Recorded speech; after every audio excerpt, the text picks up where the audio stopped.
കാലിക്കറ്റ് സർവകലാശാലയിൽ സമരങ്ങൾക്ക് നിരോധനം. ഹൈക്കോടതിയുടെ നേരത്തെയുള്ള ഉത്തരവ് ചൂണ്ടിക്കാട്ടി പോലീസ് വിദ്യാർത്ഥി സംഘടനകൾക്ക് കത്തയച്ചു. സർവകലാശാല കെട്ടിടങ്ങൾ, പരീക്ഷാ ഭവൻ, അഡ്മിനിസ്ട്രേറ്റീവ് ഓഫീസ് എന്നിവയുടെ 200 മീറ്റർ ചുറ്റളവിൽ പ്രകടനങ്ങളോ ധർണയോ സമരമോ പാടില്ല എന്നാണ് നോട്ടീസിൽ വ്യക്തമാക്കുന്നത്. സമീർ ബിൻ കരീം ചേരുന്നുണ്ട് ഇപ്പോൾ മലപ്പുറത്ത് വിവരങ്ങളുമായി. സമീർ, കഴിഞ്ഞ ദിവസവും നമ്മൾ കാലിക്കറ്റ് സർവകലാശാലയിൽ സമരങ്ങൾ കണ്ടതാണ്. എന്താണ് ഇപ്പോൾ ഇത്തരത്തിലൊരു ഉത്തരവ് പൊടിതട്ടിയെടുക്കാൻ കാരണം സമീർ? ഉന്മേഷ്, കഴിഞ്ഞ കുറച്ച് ദിവസങ്ങളായി കാലിക്കറ്റ് സർവകലാശാല ഒരു സമരത്തിന് വേദിയായി മാറിയിട്ടുണ്ടായിരുന്നു. പ്രത്യേകിച്ച് വിദ്യാർത്ഥി സംഘടനകൾ നടത്തുന്ന സമരത്തിൽ കൂടുതലും സംഘർഷാവസ്ഥയിലേക്ക് മാറുന്ന ഒരു സാഹചര്യം ഉണ്ടായിരുന്നു. ഈ ഒരു ഘട്ടത്തിലാണ് ഇപ്പോൾ തേഞ്ഞിപ്പലം SHO വിദ്യാർത്ഥി സംഘടനകൾക്ക് ഒരു കത്ത് നൽകിയിരിക്കുന്നത്. കത്തിൽ ഈ കാലിക്കറ്റ് സർവകലാശാലയിൽ ഈ സമരത്തിന് നിരോധനം ഏർപ്പെടുത്തിക്കൊണ്ടുള്ള കത്താണ് നൽകിയിരിക്കുന്നത്.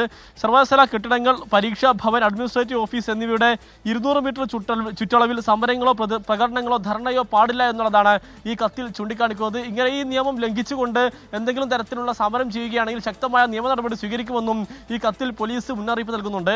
നേരത്തെയുള്ള ഹൈക്കോടതിയുടെ ഉത്തരവ് ചൂണ്ടിക്കാണിച്ചുകൊണ്ടാണ് ഈ കത്ത് നൽകിയിട്ടുള്ളത് എന്നുള്ളതാണ് ഏറ്റവും പ്രധാനപ്പെട്ട കാര്യം. കഴിഞ്ഞ ദിവസം ഈ സമരം ചെയ്തതിന് മൂലം വിദ്യാർത്ഥികൾക്കെതിരെ നടപടിയെടുക്കുന്ന രീതിയിലേക്ക് വരെ യൂണിവേഴ്സിറ്റി കടന്നിരുന്നു. അതിന് പിന്നാലെയാണ് ഇപ്പോൾ പോലീസും വിദ്യാർത്ഥി സംഘടനകൾക്ക് ഒരു കത്ത് നൽകിയിരിക്കുന്നത്.